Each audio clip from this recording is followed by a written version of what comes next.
জীবন এত কঠিন কেন? এই প্রশ্ন সবাই খোঁজে। হ্যালো এভরিওয়ান, আসসালামু আলাইকুম। আমি লামিয়া। আজকে আমার পরীক্ষার একটি ব্লগ নিয়ে আপনাদের সামনে হাজির হচ্ছি।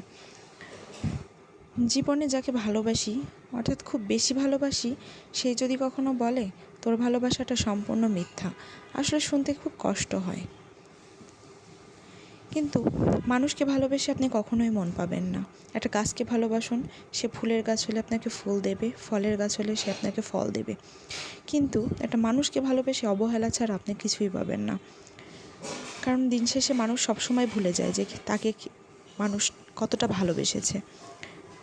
এমনইভাবে আমিও বিভিন্ন মানুষের কাছে ঠকে, বিভিন্ন মানুষের কথা শুনে এই পর্যন্ত এসেছি।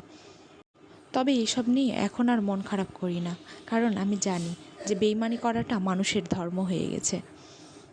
মানুষের কাছ থেকে একটু হেল্প নিয়ে তার খোঁটা শোনার চেয়ে আমার মনে হয় নিজের কাজ নিজে করাই ভালো।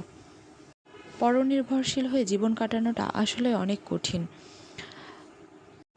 তাই মানুষকে ভালোবাসা ছেড়ে দিয়ে, তাদের প্রতি আশা ভরসা এগুলো ছেড়ে দিয়ে একা পথ চলাটাই আমার মনে হয় সবচেয়ে ভালো।